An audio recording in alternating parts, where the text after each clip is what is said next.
Vous allez voir quels sont les résultats auxquels a pu parvenir Pierre Bourdieu concernant ces enquêtes-là.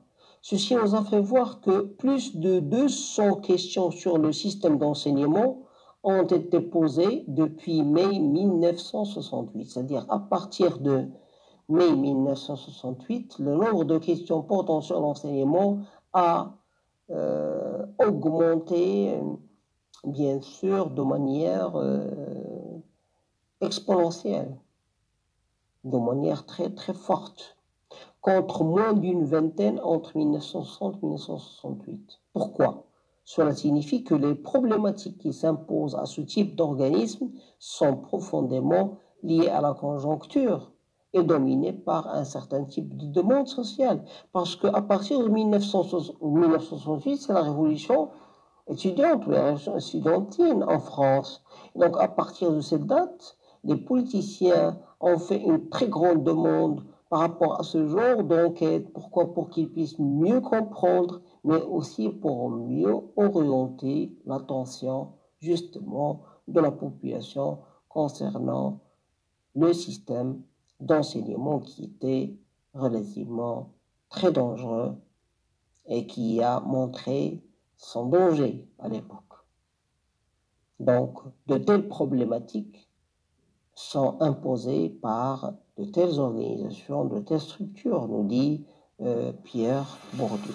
Alors, je vous demande de très bien lire le document sur l'opinion publique rédigé par Pierre Bourdieu parce que vous allez pouvoir mieux comprendre, bien sûr, l'explication que je suis en train de vous en faire.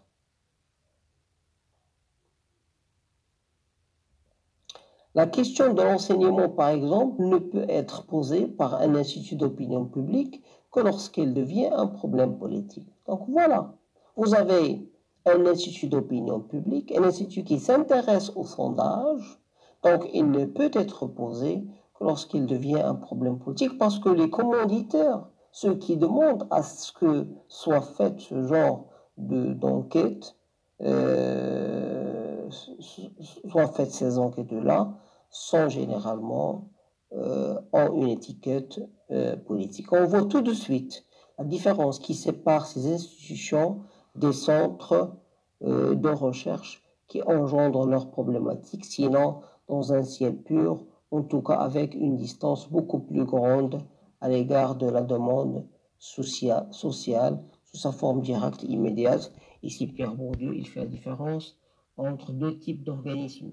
Des organismes qui sont affiliés à l'État et qui ont un rôle politique à jouer, et les instituts ou bien les institutions académiques, c'est-à-dire qui élaborent et qui entament des recherches qui sont le plus souvent neutres et qui n'ont rien à voir avec le champ de la politique. Donc, ces sondages-là, lorsqu'ils sont lancés par des institutions qui sont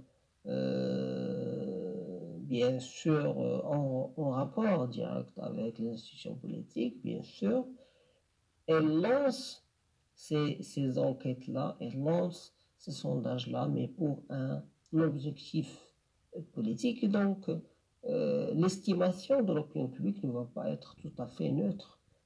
Elle va quelque part être favorable aux intentions politiques et donc elle va jouer un rôle politique. Mais ça, c'est un point de vue, hein?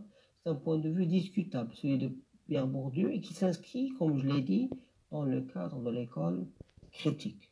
D'autres penseurs, bien sûr, je vous en parle dans le document sur l'opinion publique, document synthétique, d'autres penseurs comme Gallup, comme Lazarsfeld, comme je ne sais pas, comme par exemple Jean Charand, comme Elisabeth Neumann, etc., sont des gens qui pensent tout à fait le contraire. Ils pensent que l'opinion publique, l'estimation, l'évaluation de l'opinion publique, bien sûr, fait partie de la démocratie. Hein. Et donc, elle existe réellement. On pourrait quand même l'évaluer, on pourrait l'estimer, on pourrait quand même la mesurer. Donc, une analyse statistique sommaire des questions posées nous a fait voir que la grande majorité d'entre elles étaient directement liées aux préoccupations politiques du personnel politique. Ça, nous venons de le dire.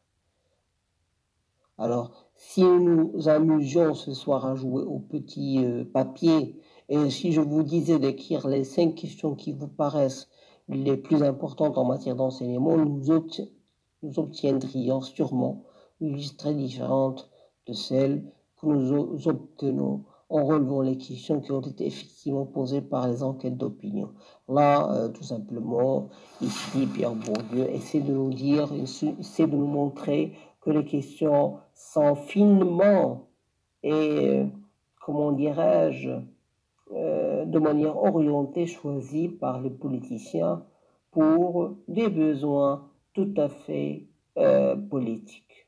Et que si nous, on nous dit de poser chacun d'entre nous des questions relativement à la question d'enseignement, chacun d'entre nous va poser les questions qui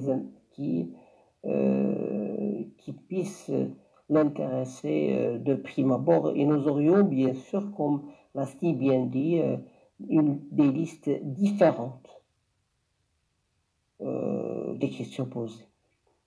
Par exemple, la question « Faut-il introduire la politique dans les lycées ?»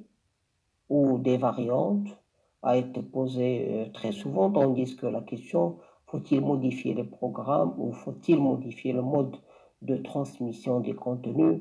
n'a que très rarement été posée. De même, faut-il recycler les enseignants? Autant de questions qui sont très importantes, du moins dans une autre perspective. C'est-à-dire qu'il y a beaucoup de questions qui auraient pu être posées et qui ne l'ont pas été. Pourquoi? Parce que certainement, elles feront voir vraiment les vrais tares, les vrais défauts de l'enseignement. Ici, cet exemple relatif à la question de l'enseignement en France, qui a été posé par Pierre Bourdieu, c'est un exemple qui montre au grand jour le fait que l'opinion publique, c'est un mythe, ce n'est pas une réalité, comme l'a si bien dit Pierre Bourdieu.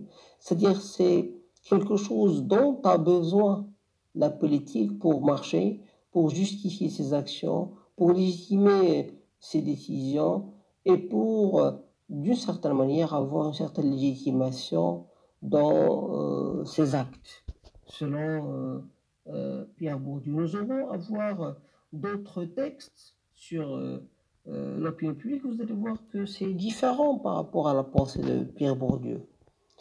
Elle pense que les thèses, bien sûr, contenues dans ces documents-là, pensent tout à fait le contraire. Donc, que l'opinion publique puisse exister, puisse quand même être estimée, évaluée dans le cadre d'une démocratie. Ici, je fais une référence particulière aux travaux déjà très anciens de Georges Gallup, par exemple.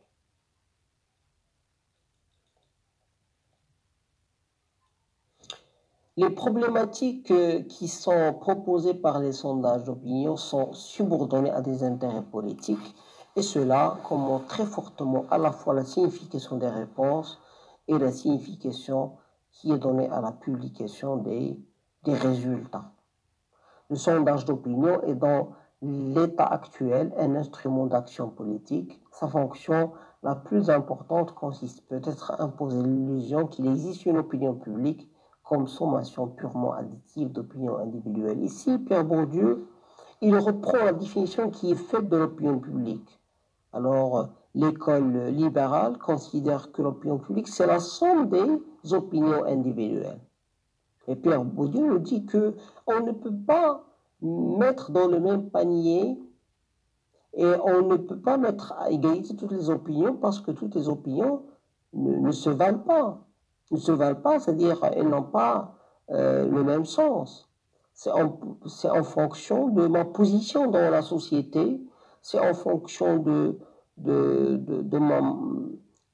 mon niveau d'études, c'est en fonction du genre auquel j'appartiens, c'est en fonction de la catégorie sociale à laquelle j'appartiens, c'est en fonction de mon âge que je pourrais, d'une certaine manière, définir telle ou telle question d'ordre politique.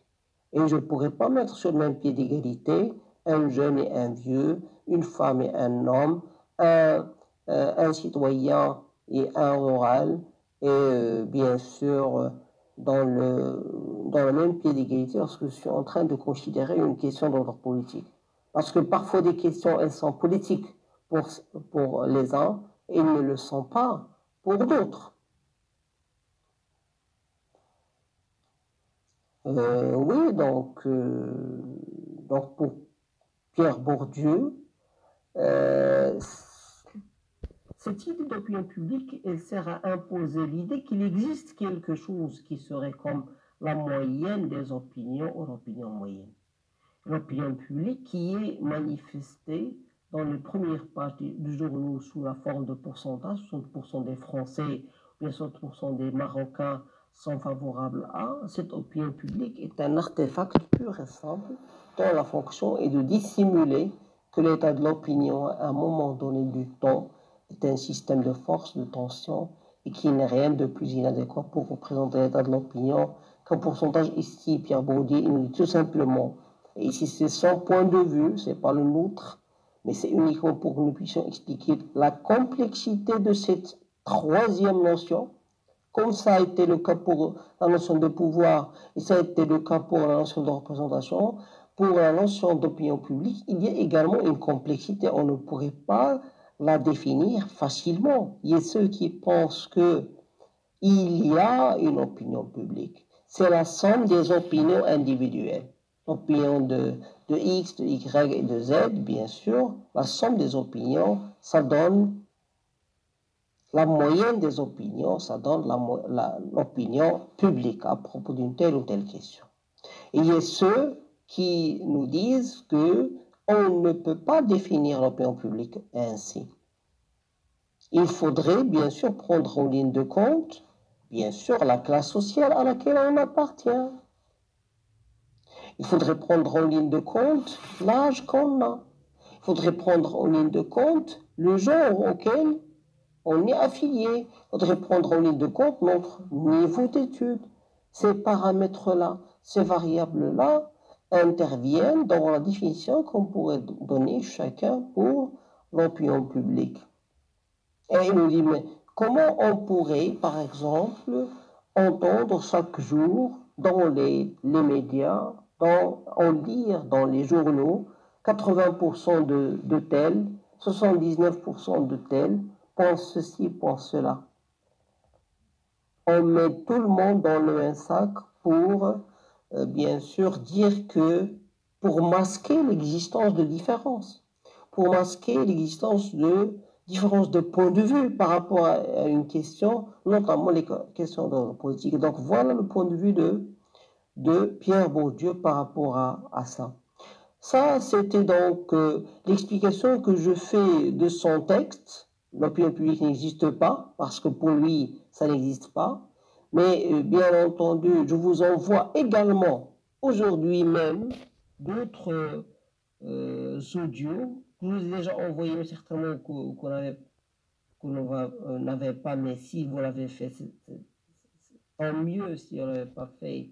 Donc vous pourrez le faire maintenant, bien sûr, et qui reprend l'ensemble des définitions faites de l'opinion publique, de cette notion, parce que c'est très très très important que vous interrogiez sur le sens des mots, notamment les mots de droit, parce qu'ils sont très chargés sur le plan idéologique. Un mot n'est pas neutre, un mot n'est pas bien sûr porteur d'un sens objectif, un sens neutre, mais bien sûr, il dénonce, il annonce une position politique également, une position qui pourrait quelque part être très importante lorsqu'on est dans le cadre d'une analyse, analyse, notamment analyse académique. Voilà, merci.